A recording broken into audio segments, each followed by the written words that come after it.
بسم اللہ الرحمن الرحیم نحمدہ ونصلی علی رسول الکریم۔ کل کی کلاس میں الحمدللہ عشرہ ذی الحجہ کے فضائل بھی بیان ہو گئے تھے اور قربانی کے فضائل، قربانی کے نہ کرنے پر جو وعیدیں ہیں وہ بھی بیان ہو گئی تھیں۔ قربانی سے متعلق مسائل بیان ہو رہے تھے، جو اہم اور ضروری مسائل ہیں جن کا جاننا ضروری ہے، ان کا تذکرہ چل رہا تھا۔ ان میں سے آج جو مسئلہ آپ کے سامنے ہے وہ یہ ہے کہ کوئی آدمی ایسا ہے جس پر قرضہ ہے، اور قرض میں جیسے گیس، بجلی، پانی، فون وغیرہ کے بل ہیں، اور اسی طرح بچوں کی تنخواہیں ہیں، مختلف چیزیں اس پر قرض ہیں۔ اب دیکھا جائے گا کہ قرض جب وہ سارا ادا کرتا ہے تو اس کے پاس کتنے پیسے بچتے ہیں۔ اس نے کئی لوگوں سے پیسے لیے ہوئے ہیں، تو سب ادا کرنے کے بعد اگر اس کے پاس 75,000 روپے، جو کہ 52.5 تولہ چاندی کی رقم ہے، اتنے پیسے بچ جاتے ہیں سارے قرض ادا کرنے کے بعد، تو اس پر قربانی واجب ہے۔ اور اگر قرض ادا کرنے کے بعد سارے پیسے ہی ختم ہو گئے تو پھر قربانی واجب نہیں ہے۔ یہ ایک مسئلہ تھا جو ضروری تھا اس کا جاننا۔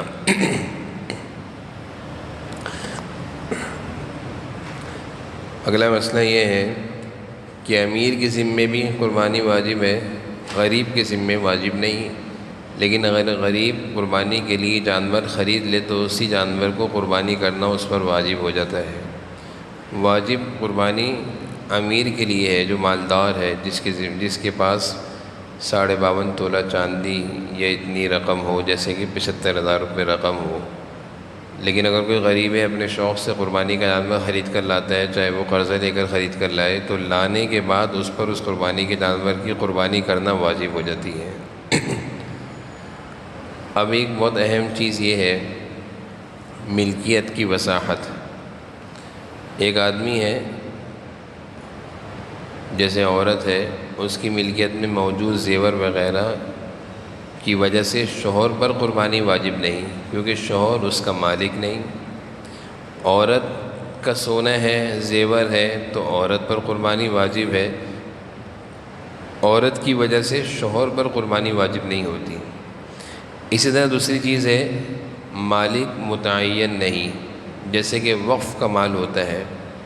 اب یہ وقف کا مال ایسا ہے، یہ کسی کی ملکیت میں نہیں ہوتا، یہ اللہ کی ملکیت میں ہوتا ہے۔ مثال ہے، مسجد کے لیے کسی نے چندہ دیا تو مسجد بھی وقف ہے، مسجد میں آیا ہوا چندہ بھی وقف ہے، تو اس مال پر کسی پر بھی قربانی لازم نہیں ہوگی۔ اسی طرح ملکیت منتقل نہیں، مثلا باپ نے اپنی بالغ لڑکی کے لیے بقدر نصاب زیور وغیرہ خریدا کہ شادی میں اس کو دوں گا، لیکن لڑکی کو مالک بنا کر قبضہ نہیں دیا، تو بچی پر قربانی واجب نہیں۔ بہت سارے والدین بچیوں کے لیے زیور خرید کے رکھتے ہیں، تو اگر وہ زیور کا مالک بچی کو بنائیں اور بچی بالغ ہے تو بچی پر زکوٰۃ بھی واجب ہے، قربانی بھی واجب ہے۔ اگر زیور اتنا ہے جس کی رقم 52.5 تولہ چاندی کی برابر ہو جاتی ہے، اور اگر باپ نے زیور وغیرہ بنایا، بچی کے لیے سامان وغیرہ خریدا، لیکن ان ساری چیزوں کو ابھی اپنی ہی ملکیت میں رکھا ہوا ہے، بچی کو نہیں دیا، شادی کا انتظار ہے، تو بچی پر قربانی واجب نہیں ہوگی۔ اسی طرح مالک کو متعین کرنا بھی ضروری ہے تاکہ قربانی کی ادائیگی میں کوتاہی نہ ہو۔ جیسے بیوی کا زیور شوہر بیوی کے حوالے کرے کہ بھئی یہ تمہارا ہے، تم اس کی مالکہ ہو، تم ہی اس کی زکوٰۃ دو گی، اور اس کی وجہ سے اگر تم پر قربانی واجب ہے تو تم قربانی بھی خود کرو۔ تو مالک کو متعین کرنا یعنی اس کو بتانا۔ اسی طرح کسی کی کوئی چیز عاریۃً لیے، رینٹ پہ لیے، استعمال کے لیے لیے، تو اس پر قربانی واجب نہیں، بلکہ اصل مالک پر قربانی واجب ہوگی۔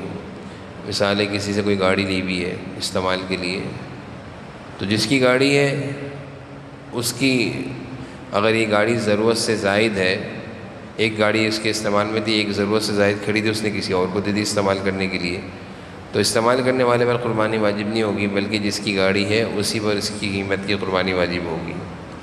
اس سے متعلق میں نے کل مسئلے کی وضاحت کر دی تھی کہ بہت ساری چیزیں گھروں میں ایسی ہوتی ہیں جو ضرورت سے زائد ہوتی ہیں. مثلا ایک گاڑی استعمال کی ہے اور ایک استعمال کی نہیں، تو استعمال والی چیزوں پر کی وجہ سے قربانی نہیں آتی.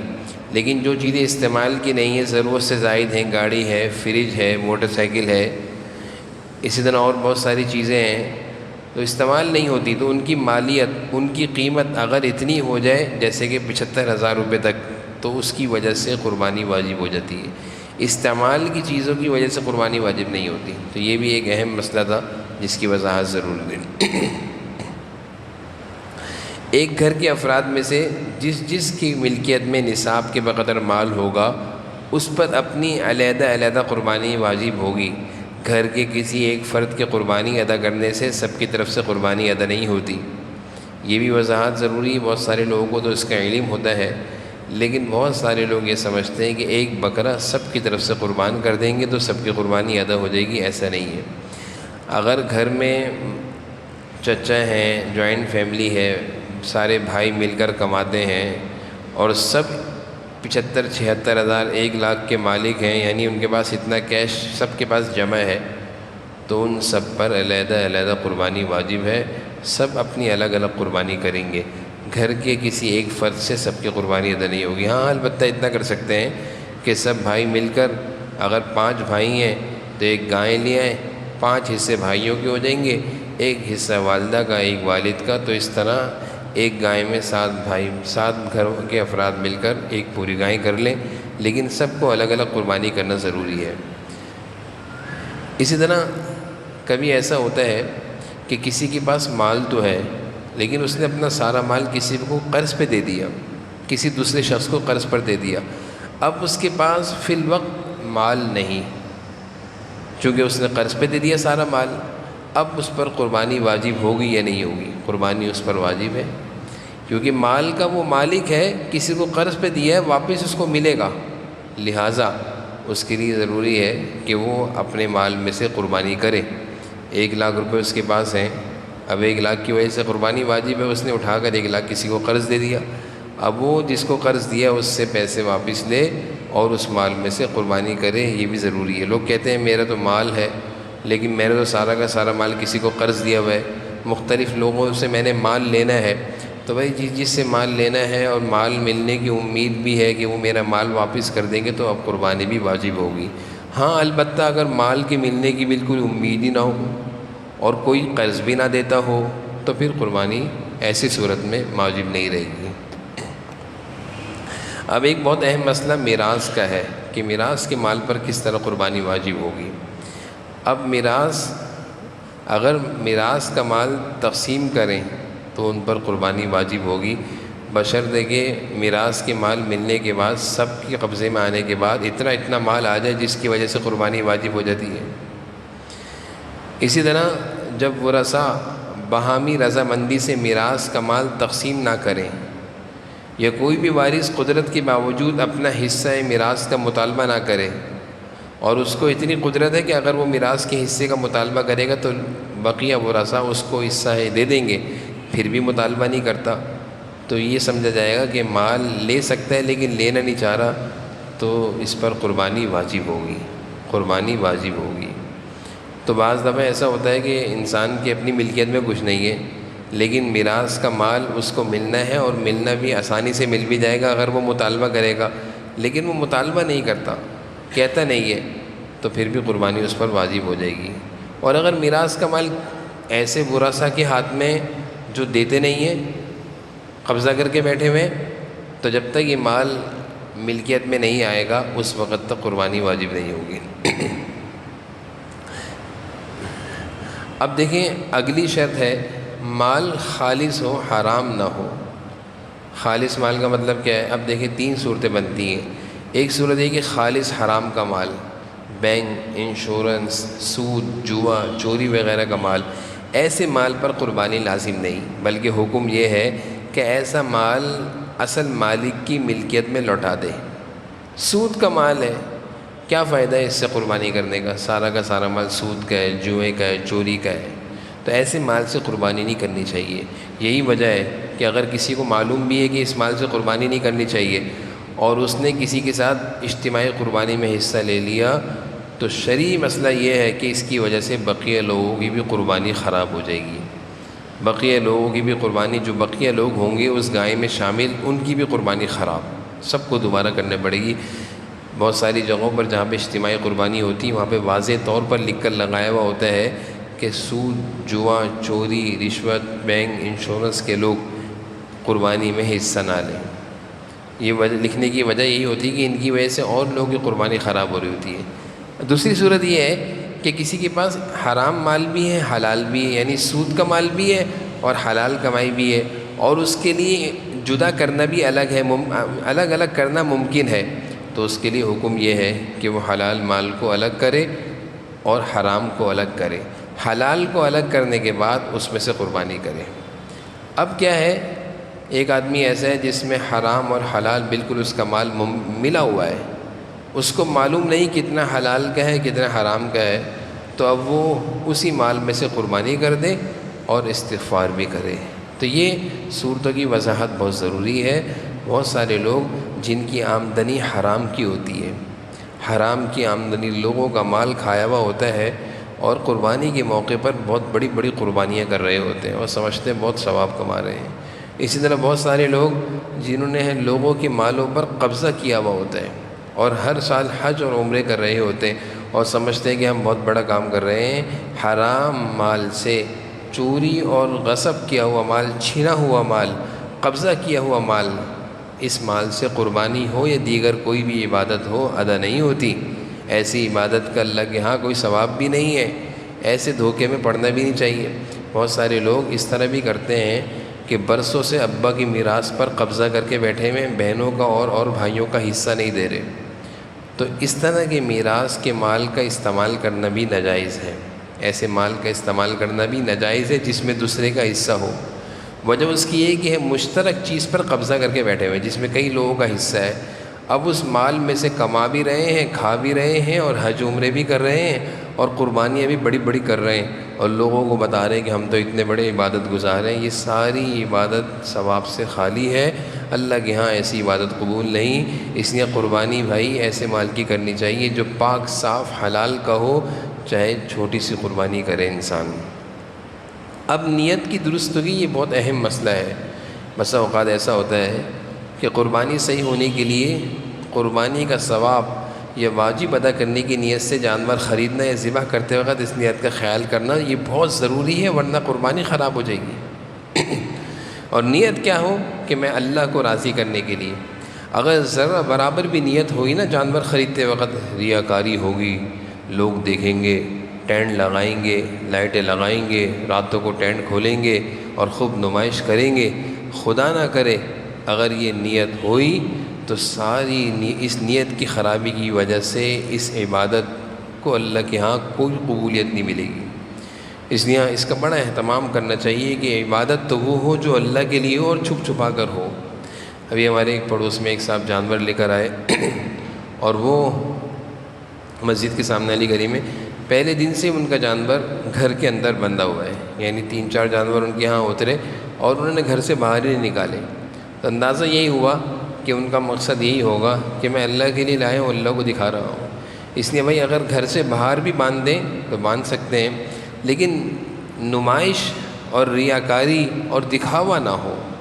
اس سے خطرہ ہے کہ یہ عبادت نہیں رہے گی، بلکہ یہ عبادت ریاکاری میں داخل ہو کر ثواب سے خالی اور بعض دفعہ قربانی بھی نہیں رہے گی.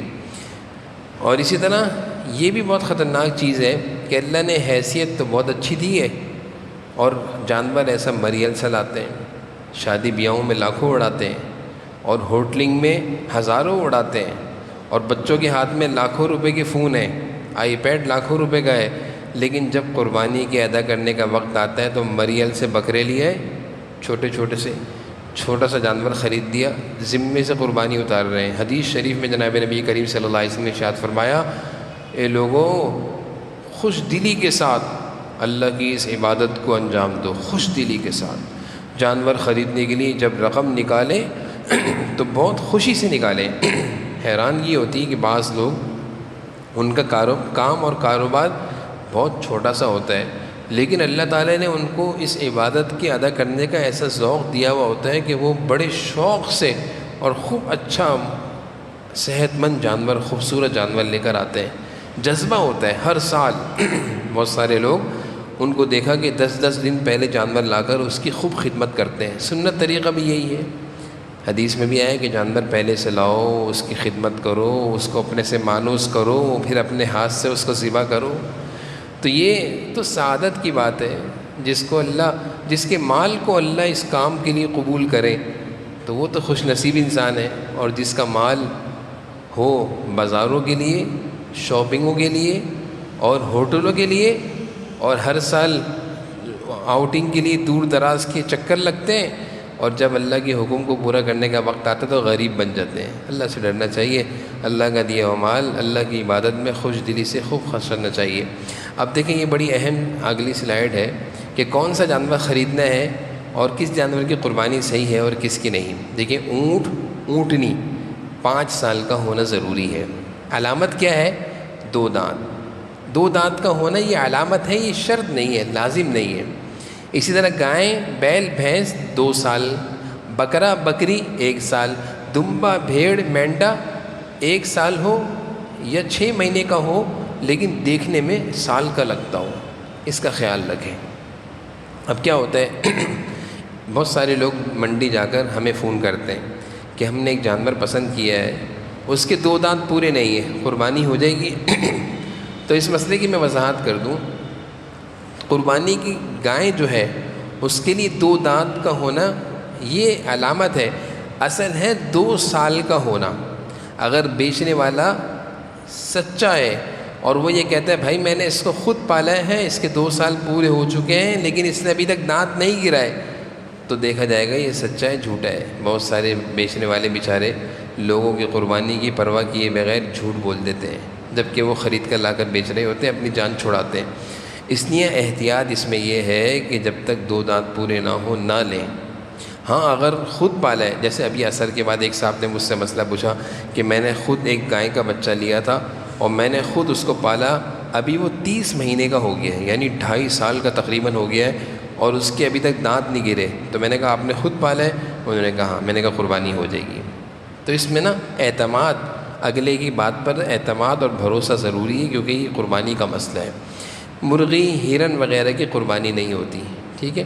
اچھا، قربانی میں اگر کوئی چھوٹا موٹا عیب ہے تو وہ تو معاف ہے، لیکن کوئی ایسا عیب ہے کہ جانور کا سنگ جڑ سے اکھڑا ہوا ہے، اندر سے زخم دکھ رہا ہے، دماغ دکھ رہا ہے، کان جڑ سے کھٹا ہوا ہے، دم پوری کٹی ہوئی ہے، جسم پر اتنا بڑا زخم لگا ہوا ہے کہ اندر تک کا گوشت دکھ رہا ہے سارا، یا پاؤں میں ایسا زخم ہے کہ زمین پر جانور پاؤں نہیں رکھتا، چلا ہی نہیں جا رہا، تو بھائی ایسا جانور لینے سے قربانی نہیں ہوگی۔ اس لیے احتیاط کرنی چاہیے، لیتے وقت روشنی میں لینا چاہیے، راتوں کو مت لینا چاہیے۔ راتوں کو لینے سے خطرہ ہوتا ہے کہ کوئی خراب چیز نہ آ جائے، اس لیے خوب لینے کے بعد چلانا، اس کے سنگ کو ہلانا۔ بعض دفعہ نقلی سنگ لگائے ہوئے ہوتے ہیں، پھنسائے ہوئے ہوتے ہیں، کان، دم وغیرہ ہر چیز کو اچھی طریقے سے چیک کرنا، دانت کو بار بار چیک کرنا، چلانا پھیرانا، تاکہ ایسا نہ ہو کہ لاتے ہوئے آنے کے بعد جب گھر پہ لائیں گے لائٹیں جلا کر اچھی طریقے سے دیکھیں گے تو اس وقت پریشانی ہوگی۔ اس لیے اس کا بھی اہتمام کرنا چاہیے لیتے ہوئے۔ یہ جو راتوں کو لینے کا ایک طریقہ بن گیا نا، یہ لڑکے اور یہ اوباش قسم کے نوجوان قسم کے لڑکے جاتے ہیں جانور لینے کے لیے راتوں کو، اور خوب پوری منڈی میں پوری رات گھومتے رہتے ہیں، وہاں شور شرابہ بھی کرتے ہیں۔ یہ مناسب طریقہ نہیں ہے۔ قربانی کا جانور، اس سے ہم ایک عبادت انجام دے رہے ہیں، قربانی کی عبادت۔ اس کو لیتے ہوئے رکھتے ہوئے ہر وقت اس کا خیال رہے کہ اللہ کی مرضی کے مطابق کام ہو۔ شور شرابہ کرنا، نعرے لگانا، آوازیں کسنا، یہ تو کوئی طریقہ ہی نہیں ہے۔ کس جانور میں کتنے افراد شریک ہو سکتے ہیں؟ بکرا، بکری، بھیڑ، دمبا، یہ سب ایک ہی آدمی سے ہو سکتے ہیں۔ ایک بکرا ہو، سارے گھر والے اس میں قربانی کی نیت کریں، ایسی بے وقوفی نہیں کریں، اس سے سب کی قربانی نہیں ہوگی۔ جس جانور میں شرکت ہو سکتی ہے وہ اونٹ ہے، گائے ہے، بیل ہے، بھینس ہے۔ بھینس کی بھی قربانی ہو جائے گی، البتہ اس میں شرکت ہو سکتی ہے۔ ایک آدمی چاہے کہ میں پوری گائے اپنی طرف سے کروں، بہت اچھی بات ہے۔ ایک آدمی یہ چاہے کہ میں اپنے 5 بھائیوں کو بھی اور والدین کو بھی شامل کر لوں، تو 7 سے زیادہ شامل نہیں کر سکتے، 8 منی شامل کریں، یعنی کسی کا حصہ 1 سے کم نہ ہو، ایک حصہ پورا ہونا چاہیے، 2 حصے بھی ہو سکتے ہیں، پورے 7 حصے بھی ہو سکتے ہیں ایک ہی آدمی کے، لیکن ایک حصے سے کم نہیں ہونا چاہیے، اس کا بڑا خیال رکھنا چاہیے۔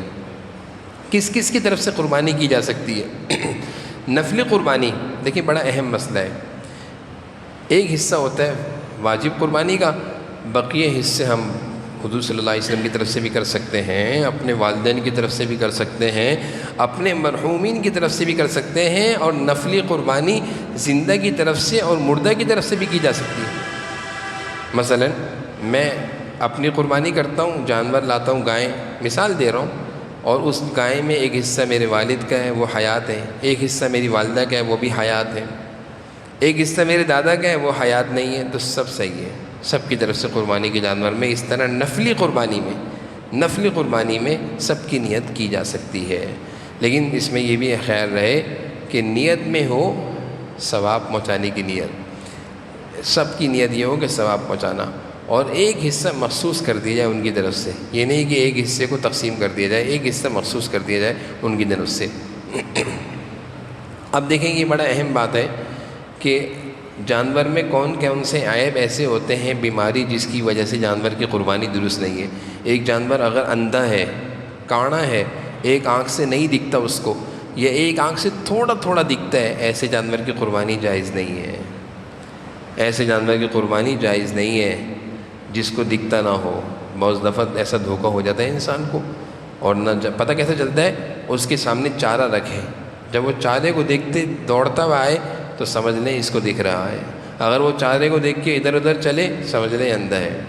تو اندھے جانور کی، یا ایک آنکھ سے اندھا ہو، کانا ہو، ایسے جانور کی قربانی جائز نہیں ہے، آنکھوں کو بھی دیکھنا چاہیے۔ بھینگے کی قربانی جائز ہے، بھینگا کیونکہ دیکھتا ہے اگر جو اس کی آنکھ ٹیڑھی ہوتی ہے۔ اچھا، کسی جانور کے بال کاٹ دیے گئے یا پورے بال موڑ دیے گئے، قربانی درست ہے۔ سر پر کوئی زخم نہیں، لیکن کھال جانے سے اس پر بال نہیں اگتے اور بقیہ حصہ صحیح ہے، تو قربانی جائز ہے۔ یعنی کسی جانور کی سر محفوظ ہے، زخمی نہیں ہے، لیکن کسی حصے کی کھال پر بال نہیں اگ رہے، کھال صاف ہے، قربانی جائز ہے۔ اچھا، اس میں یہ ہے جیسے گائے بھینس کے پیدائشی 1 تھن یا 2 تھن، اس طرح کے تھنوں میں کمی ہو تو اس کی بھی قربانی درست نہیں ہے۔ اسی طرح دیکھیں، اتنا لنگڑا ہو کہ صرف 3 پاؤں پہ چلتا ہو، 4تھا پاؤں کا بالکل سہارا نہ لیتا ہو، اس کی قربانی بھی درست نہیں ہے۔ 1 پاؤں سے لنگڑا تو ہے لیکن چلتے ہوئے اس پر کچھ سہارا لیتا ہے، یعنی اس کو بھی زمین پہ رکھتا ہے، تو پھر قربانی درست ہے۔ تو میں بنیادی بات عرض کر دوں کہ لیتے ہوئے جانور کی آنکھوں کو بھی دیکھیں اور چلا کر دیکھیں۔ بینائی دیکھنے کا طریقہ میں نے عرض کر دیا کہ اس کے سامنے چارہ رکھیں۔ عموماً بینائی کا مسئلہ بکروں میں آتا ہے، بکرے کے سامنے دور سے اس کو چارہ دکھائیں، وہ چارے کی طرف جب چلتا ہوا آئے گا سمجھ لیں وہ دیکھ رہے ہیں، اس کی آنکھیں درست ہیں۔ اسی طرح جلد پر خارش کی وجہ سے جانور بالکل لاغر ہو چکا ہے، یعنی خارش کی بیماری ہے اور جانور بالکل لاغر ہے، کمزور ہے، اور کیا ہے کہ اس کی ہڈیاں نکلی ہوئی ہیں، تو اس کی قربانی جائز نہیں ہے۔ ہلکی پھلکی خارش ہو تو پھر قربانی جائز ہے۔ اسی طرح بہت ساری گائیں ایسی آ جاتی ہیں جو کہ بچہ والی ہوتی ہیں، یعنی ان کے اندر بچہ ہوتا ہے، تو قربانی تو درست ہو جائے گی۔ اگر ولادت بالکل قریب ہے تو کوشش کرنی چاہیے ایسے جانور کی قربانی نہ کریں۔ لیکن ایک آدمی ایسا جانور لے کر آ گیا، اس کو پتہ نہیں تھا، اس نے قربانی کر دی اور بعد میں معلوم چلا پیٹ میں سے بچہ نکلا ہے، تو قربانی ہو جائے گی۔ اور اگر پتہ چل بھی گیا اور اس کے علاوہ کوئی جانور نہیں ہے تو وہ قربانی کرے تو ہو جائے گی، لیکن مکروہ ہے۔ جس جانور کو داغا گیا ہو اس کی قربانی درست ہے۔ ایک جانور ایسا ہے جس کے بالکل دانت ہی نہیں، یا اکثر دانت ہی نہیں، بالکل دانت نہیں ہے، تو دانتوں کا نہ ہونا یہ ایک عیب ہے، اس کی وجہ سے بھی قربانی نہیں ہوتی۔ ہاں، اکثر دانت ہو، کچھ ٹوٹے میں ہوں، لیکن وہ دانتوں سے کھاتا ہے تو درست ہے قربانی۔ جس جانور کی دم نہیں یا دم اکثر سے زیادہ کٹی ہوئی ہے، اس کی بھی قربانی درست نہیں۔ ہاں، اگر تھوڑی سی دم نیچے سے کٹی ہوئی ہے، جیسے بال وغیرہ کٹے ہوئے ہیں، تو اس کی قربانی جائز ہے۔ اب دیکھیں، یہ بھی جانور کے عیب ہیں، بالکل باولا ہے، اتنا زیادہ کہ باولے پن کی وجہ سے کھا بھی نہیں سکتا۔ جانور بالکل باولا، پاگل جانور جیسے ہوتے ہیں، بالکل یعنی لاغر، مجنون ٹائپ کے، تو ان کی قربانی جائز نہیں ہے۔ اور اگر کوئی جانور ایسا ہے جو کھا پی سکتا ہے تو اس کی قربانی درست ہے۔ جانور کی گردن پر، سر یا بدن کے کسی بھی حصے میں رسولی نکل آتی ہے دانہ ٹائپ کا، تو اس کی قربانی درست ہے۔ جس کی تہائی سے زیادہ زبان کٹی ہوئی ہو، یعنی اکثر زبان اس کی کٹی ہوئی ہے، تو اس کی قربانی جائز نہیں ہے۔ زبان تو ہے لیکن بولتا نہیں ہے، قربانی جائز ہے۔ کسی جانور کے زخموں میں کیڑے پڑ گئے جس کی وجہ سے وہ دبلا ہو گیا، ہڈیاں نکل گئیں، گودا نکل گیا، اب اس کی قربانی جائز نہیں۔ معمولی زخم، ہلکا پھلکا زخم جیسے کہ گاڑی سے اترتے وقت جانور کو لگ جاتا ہے، اس کی قربانی جائز ہے۔ ایسے قربانی پیدائشی سینگ، ایک جانور ایسا ہے جس کے سینگ پیدائشی نہیں ہے، درست ہے۔ یا صرف سینگ کے اوپر کا حصہ خول اتر گیا ہے، درست ہے۔ درمیان میں سے سینگ ٹوٹ گیا ہے، یہ بھی درست ہے، یہاں تک تو صحیح۔ لیکن اگر کسی جانور کا سینگ جڑ سے اکھڑ گیا اور اندر سے اس کا دماغ دکھتا ہے، اب اس کی قربانی درست نہیں ہے۔ تو اس کو بھی ذرا ذہن میں رکھیے گا کہ جس جانور کا سینگ ہلکا پھلکا ٹوٹا ہوا ہے وہ تو ٹھیک ہے، لیکن جڑ سے اکھڑ گیا ہے تو اس کی قربانی درست نہیں ہے۔ اب جانور خریدنے کے بعد کے کچھ احکام ہیں، میں عرض کرتا ہوں کہ جانور خریدنے کے بعد جانور کی نمائش کرنا یہ درست نہیں ہے، اس کو مناسب جگہ پر مان دیں۔ خریدنے کی مشقت پر ثواب کی امید رکھیں، اس کے جو حقوق ہیں، کھلائی پلائی اچھے طریقے سے کریں۔ جانور تبدیل ہو جائے تو اس کے جانور اگر گم ہو جائے یا تبدیل کرنا چاہتے ہیں تو اس کے مسائل الگ ہیں۔ جانور کے حقوق کیا ہیں؟ نہ تو جانور کو ڈرایا جائے نہ بھگایا جائے۔ ہمارے ہاں کیا ہوتا ہے، محلے کے بچے جانوروں کو لے کر شام میں ریسیں لگاتے ہیں، یہ درست نہیں ہے۔ قربانی کا جانور ہے، جانور ہی ہے، بے زبان جانور ہے، خواہ مخواہ اس کو دوڑانا، ڈنڈے مارنا، بچے یہی کرتے ہیں، اس لیے بچوں کو ان چیزوں سے منع کیا جائے۔ جانور کی آپس میں لڑائی کروانا یہ بھی درست نہیں، جانور کو ڈرانا۔ اسی طرح جانور کے نہ ان کی گلے میں نہ ان کی پیر میں ایسا پٹا ڈالیں جس سے زخمی ہونے کا اندیشہ ہو۔ اسی طرح وہ جو ڈالی جاتی ہیں گھنٹیاں، ان کا ڈالنا بھی مکروہ ہے، وہ بھی نہیں ڈالنی چاہیے۔ اور اس طرح کی چیزیں ڈالنا جس سے جانور کو تکلیف ہو رہی ہو، ایسی سخت رسی باندھ دے جس سے جانور کو تکلیف ہو رہی ہو، یہ بھی درست نہیں ہے۔ بر وقت ان کے کھانے پینے کا بندوبست کرنا، لیکن اس بات کا خیال رہے کہ جانور کی دیکھ بھال میں ایسا مشغول ہوئے کہ فرض نہیں پڑھ رہے، نمازیں نہیں پڑھ رہے۔ جیسے کہ ہمارے ہاں دیکھا جاتا ہے، پوری رات جانوروں کے ساتھ بیٹھے رہتے ہیں اور سارا دن سوتے رہتے ہیں۔ بھائی یہ دن عشرہ ذی الحجہ کے جو دن ہیں یہ تو عبادت کے دن ہیں، ان دنوں میں یہ نہیں کہ جانور میں لگ کر نمازیں چھوڑ دیں، یہ تو بڑی خطرناک بات ہے۔ یہ عبادت کے دن ہیں، ان میں عبادت میں لگنا چاہیے۔ اب جانور کے مسائل بیان ہوتے ہوئے ہم عید کے دن تک پہنچ گئے ہیں۔ اب میں آپ کو چاند رات کی فضیلت بتاؤں گا، اس کے بعد جانور کو ذبح کرنے کا طریقہ بتاؤں گا۔ چاند رات جس کو کہتے ہیں عید سے پہلی والی رات، اس رات کے بارے میں حدیث شریف میں آیا ہے کہ جس نے دونوں عیدوں کی راتیں، عید الفطر اور عید الاضحیٰ کی راتوں کو ثواب کا یقین رکھتے ہوئے زندہ رکھا، یعنی عبادت میں گزارا، تو اس کا دل اس دن نہیں مرے گا جس دن لوگوں کے دل مردہ ہو جائیں گے۔ اسی طرح ایک حدیث میں آیا کہ جس نے 5 راتیں زندہ کریں اس کے لیے جنت واجب ہے۔ وہ 5 راتیں کون سی ہیں؟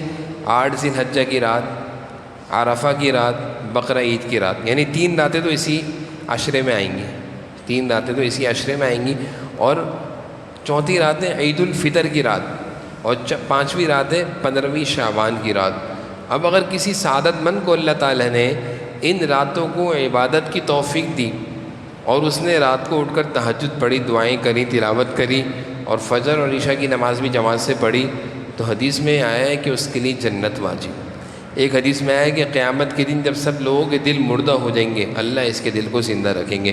اس لیے بھائی چاند رات جو ہے نا، چاند رات ہمارے ہاں چاند رات عید الفطر کی بازاروں میں گزرتی ہے، شاپنگ میں، اور عید الاضحیٰ کی چاند رات جانور کے ساتھ گزرتی ہے۔ تو اس میں خیال رکھنا چاہیے کہ اتنی پیاری پیاری راتیں اللہ تعالیٰ نے ہمیں دی ہیں، اپنے سے قریب کرنے کے لیے کوشش کرنی چاہیے، عبادتوں میں یہ راتیں گزریں، اس کا اہتمام کرنا چاہیے۔ اب شب عید کے اعمال ہم نے کرنا کیا ہے چاند رات کو؟ ایک تو یہ کہ عشاء اور فجر کی نماز جماعت سے پڑھنی ہے، گناہوں سے بچنا ہے، کھیلوں میں مشغول نہیں ہونا، بازاروں میں اور تفریح گاہوں میں نہیں جانا، اور اسی طرح فضائل سے ناواقفیت اور فرض نہ ہونے کا بہانہ کرنا، ہوٹلنگ کرنا، یہ درست نہیں ہے۔ بہت سارے لوگوں کو پتہ نہیں ہے کہ یہ کتنی پیاری پیاری راتیں ہیں، عبادت کی راتیں ہیں، اللہ کے آگے رونے کی راتیں ہیں، لیکن پتہ نہیں معلوم ہونے کے باوجود بھی ان کی قدر نہیں ہے۔ اب کیا ہے، عید کا دن ہے، عید کے دن کے مسنون اعمال آپ کے سامنے ہوں گے، اس کے بعد پھر قربانی کا طریقہ ہوگا۔ عید کی حقیقت کیا ہے کہ عید انسانی فطرت کا تقاضا ہے۔ مسلمانوں کی اجتماعی زندگی اس وقت سے شروع ہوتی جب کہ رسول اللہ صلی اللہ علیہ وسلم عید الہجرت کر کے مدینہ تشریف لائے، تو اسی وقت آپ صلی اللہ علیہ وسلم نے مسلمانوں کی خوشی کے لیے 2 دن کو مقرر کیا تھا، عید الفطر اور عید الاضحیٰ۔ اب عید کے دن کے مسنون اعمال کیا ہیں؟ صبح جلدی اٹھنا، غسل کرنا، مسواک کرنا، اچھے کپڑے پہننا، شریعت کے مطابق تیاری کرنا، خوشبو لگانا، بقرعید عید گاہ جانے سے پہلے کچھ نہیں کھانا اور واپس آ کر اپنی قربانی کا گوشت کھانا۔ قربانی تک بھوکا پیاسا رہنے کو روزہ سمجھنا یہ جہالت ہے۔ بہت سارے لوگ کیا کرتے ہیں، جب تک قربانی کا جانور ذبح نہیں ہوگا تو بالکل بھوکے پیاسے رہیں گے، کچھ بھی نہیں کھائیں گے۔ ایسا سمجھنا، ایسا رہنا حرام ہے۔ اگر قربانی کے جانور کے ذبح ہونے میں دیر ہے تو بھائی کچھ بھی کھا سکتے ہیں، خواہ مخواہ 3 بج جائیں بھوکے پیاسے بیٹھے ہوئے کہ میں تو کچھ نہیں کھاؤں گا، جانور سے کھاؤں گا، ایسا کرنا ضروری نہیں ہے، نہیں کرنا چاہیے۔ عید گاہ جانے سے پہلے کے اعمال کیا ہیں؟ عید کی نماز سے پہلے ہر جگہ نفلی نماز پڑھنا مکروہ ہے۔ عید کی نماز عید گاہ میں پڑھنا، عید کی نماز کے لیے جلدی جانا، پیدل جانا اور راستے میں بلند آواز سے تکبیرات کہنا، اللہ اکبر۔ جب عید کی نماز کے لیے آ رہے ہوتے ہیں، بقرہ عید کی نماز، تو اس میں زور سے تکبیرات کہتے ہیں، اللہ اکبر لا الہ الا اللہ واللہ اکبر وللہ الحمد۔ ان تکبیرات کو کہتے ہوئے آنا، اور ان تکبیرات کو تکبیرات تشریق کہتے ہیں۔ میں نے گزشتہ کلاس میں عرض کیا تھا کہ 9 ذی الحجہ کی فجر کی نماز سے 13 ذی الحجہ کی عصر کی نماز تک ہر نماز کے بعد مرد اور عورت پر ان تکبیرات تشریق کا پڑھنا واجب ہے۔ مرد اونچی آواز سے پڑھیں گے، عورتیں آہستہ آواز سے پڑھیں گی۔ اور میں نے اس کا طریقہ بتا دیا تھا کہ گھر میں ان تکبیرات تشریق کو لکھ کر لگا دیں تاکہ عورتوں کو بھی پڑھنا یاد رہے۔ مرد تو اس لیے پڑھ لیتے ہیں کہ مسجد میں جماعت کے لیے آتے ہیں تو ایک دوسرے کی آواز سے یاد آ جاتا ہے، عورتوں کو یاد نہیں رہتا۔ عیدگاہ اور وہاں سے واپسی تک کے اعمال، نماز عید کا طریقہ اور نماز کے بعد خطبہ سننا یہ ضروری ہے۔ بہت سارے لوگ جلدی کے چکر میں خطبہ چھوڑ کے چلے جاتے ہیں، اس لیے عید کی نماز کا پڑھنا اور اس کے ساتھ خطبے کو بیٹھ کر اہتمام سے سننا، یہ دونوں لازمی چیزیں ہیں۔ اپنی عید کی نماز کو خراب نہ کریں۔ جس راستے سے عیدگاہ آئے ہیں، اگر وہاں پہ 2 راستے ہوں تو کوشش یہ کریں کہ راستہ بدل کر گھر جائیں۔ عید کے دن کی کوتاہیاں کیا ہیں؟ عید کی تیاری، عید کے بعد مصافحہ، معانقہ، عید کی مبارکبادی کو لازم سمجھنا، یہ وہ چیزیں ہیں جن کو لازم سمجھ کر کرنے سے گناہ ہوتا ہے۔ ایسے مصافحہ اور معانقہ، گلے ملنا تو برا نہیں ہے، لیکن یہ سمجھنا کہ یہ عید کی نماز کا حصہ ہے، مبارکبادی دینا کوئی لازم چیز ہے، یہ درست نہیں ہے۔ اسی طرح ٹی وی اور گانے سننا، مردوں کا ٹخنوں سے نیچے کپڑے لٹکانا، عورتوں کا باریک اور مختصر کپڑے پہننا، یہ بھی درست نہیں ہے۔ یہ عید کے دن سے متعلق تھے۔ اب ہم دوبارہ قربانی سے متعلق بہت اہم موضوع کی طرف آ رہے ہیں، کیونکہ اب عید کی نماز پڑھ لی، اب عید کی نماز کے بعد قربانی کا معاملہ شروع ہو رہا ہے۔ اب دیکھیں قربانی میں کیا کیا چیزیں ہیں۔ سب سے پہلی چیز ذبح کرنے کا وقت، ایک دوسرا جانور کون ذبح کر سکتا ہے، ذبح سے پہلے کے کام، ذبح کے وقت کے کام، ذبح کا مسنون طریقہ، یہ ساری چیزیں انشاءاللہ ابھی آپ کے سامنے عرض کی جاتی ہیں۔ جانور کب سے کب تک ذبح کیا جا سکتا ہے؟ 10 ذی الحجہ یعنی بدھ کے دن سے 12 ذی الحجہ، بدھ، جمعرات، جمعہ، یہ 3 دن اس سال قربانی کے ہوں گے۔ ہمارے ملک پاکستان والوں کے لیے یہ 3 دن قربانی کے ہیں، 10، 11، 12، یعنی بدھ، جمعرات، جمعہ قربانی کا آخری دن ہے۔ اگر کسی نے جمعے کے دن مغرب تک قربانی نہیں کری اور قربانی واجب تھی تو پھر وہ جمعے کے دن اب نکل گیا، اب وہ 4تھے دن قربانی نہیں کر سکتا، بلکہ اتنی رقم صدقہ کرے گا، قربانی اس پر جو واجب ہوئی تھی۔ قربانی کے دنوں میں دن اور رات دونوں میں قربانی کرنا جائز ہے، رات کو بھی کر سکتے ہیں، لیکن اس بات کا خیال رہے کہ روشنی اچھی خاصی ہو تاکہ جانور کی گلے کی رگیں صحیح سے کٹ جائیں، اندھیرے میں ایسا نہ ہو کہ کوئی رگ کٹ نہ رہ جائے۔ جہاں عید کی نماز ہوتی ہے وہاں عید کی نماز سے پہلے قربانی کرنا درست نہیں۔ اور جہاں دیہاتوں میں عید کی نماز نہیں ہوتی کیونکہ وہاں کے لوگوں پر عیدگاہ نہیں ہوگا، تو وہاں صبح صادق کے بعد قربانی کرنا درست ہے۔ پورے شہر میں کسی مسجد یا عیدگاہ میں عید کی نماز ہو جانے کے بعد قربانی کرنا صحیح ہو جاتا ہے۔ قربانی کا جانور جس جگہ پر ہو اس جگہ کا اعتبار ہے، قربانی کرنے والی کی جگہ کا اعتبار نہیں۔ قربانی کا جانور جس جگہ ہو اس جگہ کا اعتبار کیا جائے گا۔ مثال ہے، کراچی کا آدمی ہے، کراچی میں قربانی کر رہا ہے تو یہاں کی عید کی نماز کا اعتبار کیا جائے گا۔ جانور کب سے کب تک ذبح کر سکتے ہیں؟ یہ بڑا اہم مسئلہ ہے کہ اگر قربانی کا جانور دیہات میں اور قربانی کرنے والا شہر میں ہے تو دیہات میں صبح صادق کے بعد قربانی کرنا جائز ہے۔ مثال ہے، بہت سارے لوگ اپنی قربانی دیہاتوں میں بھجوا دیتے ہیں کہ بھئی ہماری قربانی وہاں کروا دو، تو وہاں کیونکہ عید کی نماز نہیں ہوتی تو صبح صادق سے پہلے ان لوگوں کے لیے قربانی کرنا درست ہے۔ اگر کوئی شخص کسی دوسرے ملک میں قربانی کروا رہا ہے تو وکیل اور موکل دونوں کے ملک میں قربانی کے ایک دن ہونا ضروری ہے۔ مثال ہے، کوئی شخص سعودیہ میں رہتا ہے، قربانی پاکستان میں کروا رہا ہے، تو سعودیہ والوں کی عید تو ایک دن پہلے شروع ہوگی اور پاکستان والوں کی عید ایک دن بعد ہوگی، تو یہ ضروری ہے کہ دونوں جگہ عید کا ہونا، یعنی پاکستان والے عید کی پہلے دن قربانی کریں گے تو ان کا دوسرا دن ہوگا تو ٹھیک ہے، عید کا دن ہونا دونوں جگہ ضروری ہے۔ اگر پاکستان والوں نے کسی ایسے آدمی کی قربانی جو کہ سعودیہ میں ہے یا امریکہ میں ہے جہاں ایک دن پہلے قربانی ہوئی تیسرے دن کری اور ان کا چوتھا دن تھا تو اس کی قربانی درست نہیں ہوئی بلکہ اب صدقہ کرنا پڑے گا۔ اس لیے اس کا بھی بڑا خیال رکھا جائے۔ بہت سارے رشتہ دار جو کہ امریکہ برطانیہ سے کہتے ہیں پاکستان کے رشتہ داروں کو کہ ہماری قربانی کر دیں، تو بھائی ان کی قربانی عید کے دوسرے دن لازمی کر لینی چاہیے۔ اگر عید کے تیسرے دن کریں گے تو مسئلہ ہو جائے گا، عید کے پہلے دن کریں گے تو ان کا دوسرا دن ہوگا، عید کے دوسرے دن کریں گے تو ان کا تیسرا دن ہوگا، عید کے اگر تیسرے دن کریں گے ان کا چوتھا دن ہوگا، اور قربانی بھی ان کی ہے، ہماری نہیں ہے، ان کی طرف سے کر رہے ہیں تو ان کی قربانی خراب ہو جائے گی۔ اس لیے کوشش کرنی چاہیے ہمارا پہلا دن ہو تو اسی دن کر دیں، ان کا دوسرا دن ہوگا۔ جانور کون ذبح کر سکتا ہے؟ قصائی مسلمان ہو، قصائی سے ذبح کرنے کی اجرت پہلے سے طے کریں، اس اجرت کے بدلے اس کو گوشت دینا، کھال دینا، آنتے دینا، رسی دینا یہ درست نہیں ہے۔ یہ ہو جائے گا جانور کی چیزوں کو بیچنا، جبکہ ہم نے جانور ذبح کر کے قربان کر رہے ہیں۔ اس لیے قصائی سے معاملات پہلے طے کر لیں۔ وہ کہے مجھے گوشت دے دو، گوشت اس کو ایسے ہی دے دیں لیکن اس کے پیسے پورے دیں، پہلے سے طے کریں بھئی یہ جانور ہے کتنے پیسے لوگے، بھئی 5000 روپے لوگے، ٹھیک ہے 5000 طے ہیں۔ اب بعد میں اس کو چربی دینا چاہیں، جو بھی دینا چاہیں دے دیں، لیکن پیسے پورے دیں۔ ذبح سے قبل ان باتوں کا خیال رکھیں، بڑی اہم باتیں ہیں۔ اچھا، یہ باتیں ہم گروپ میں، ہمارا جو گروپ بنا ہوا ہے اس میں ہم عید سے ایک دن پہلے یاد دہانی کے طور پر چلاتے ہیں تاکہ لوگوں کی قربانی میں یہ باتیں یاد رہیں۔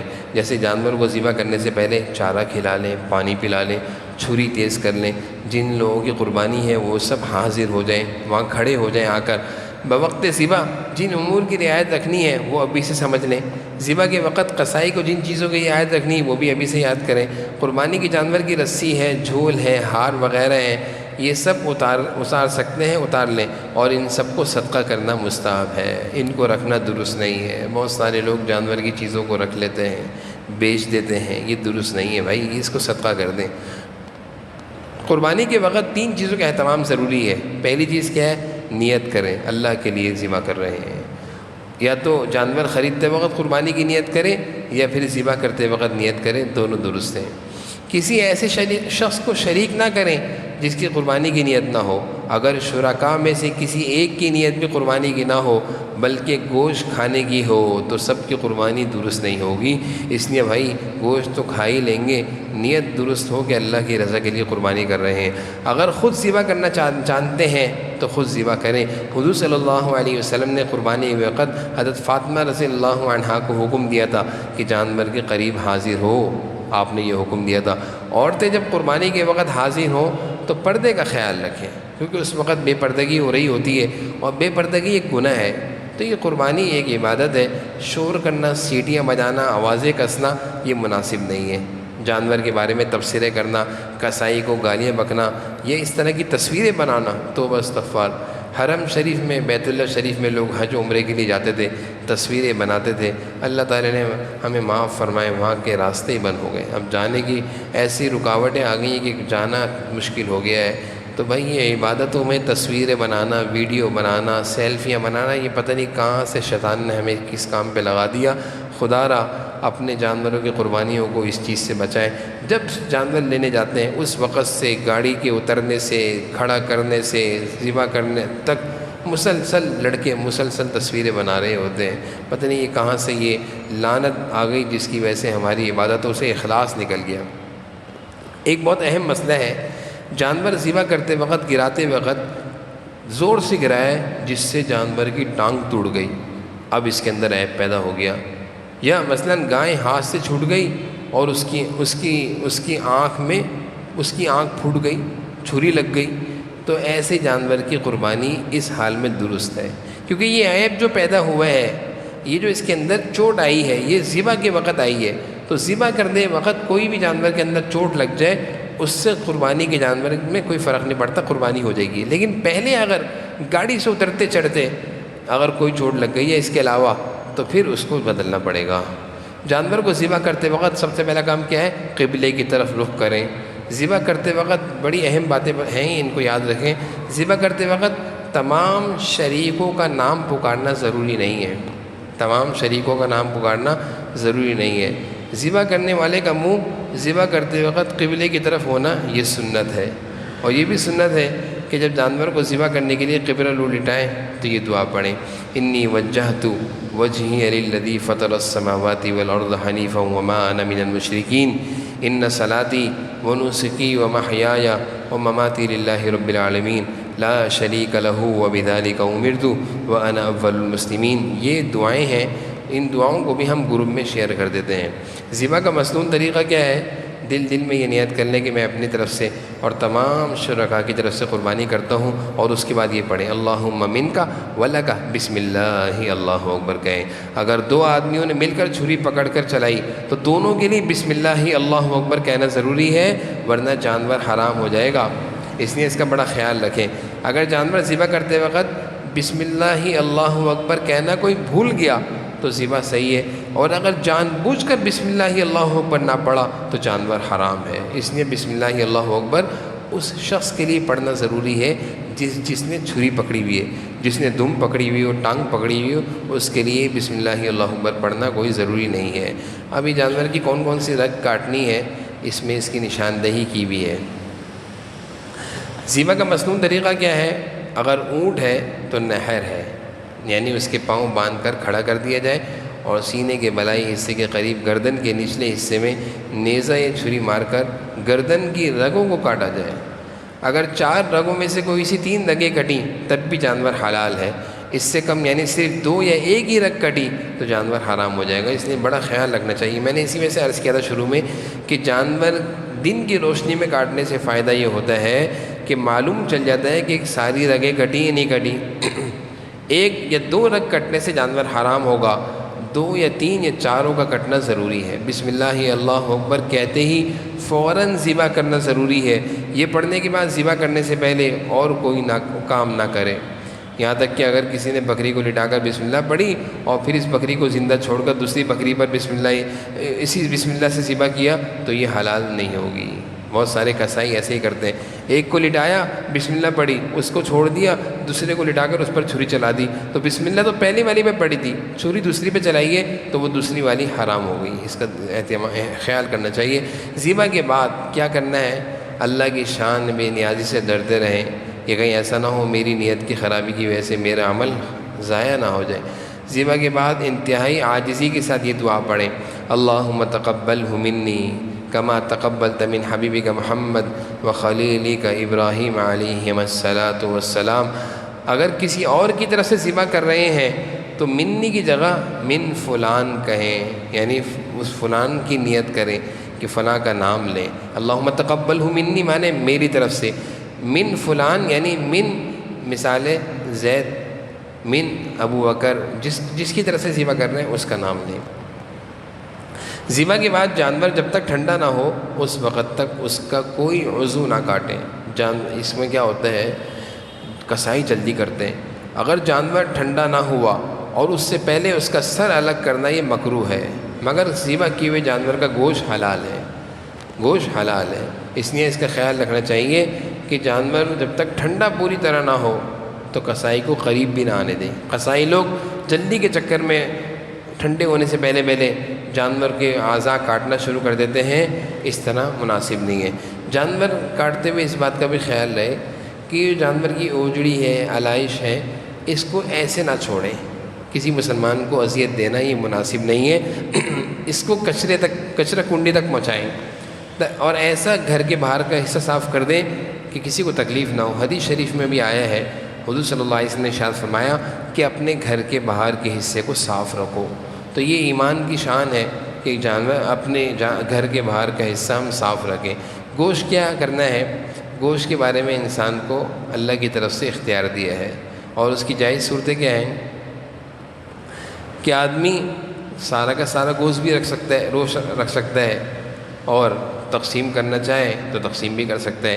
اگر ایک گائے یا بیل یا بھینس یا اونٹ میں ایک سے زائد آدمی مل کر شریک ہوئے ہیں اور قربانی کی ہے تو اب گوشت اندازے سے تقسیم نہ کریں بلکہ خوب ٹھیک وزن کر کے تقسیم کریں۔ اگر کسی کے حصے میں گوشت کم یا زیادہ ہوا تو یہ سود ہو جائے گا بھائی، اس کا خیال رکھیں۔ اندازے سے گوشت تقسیم نہ کریں۔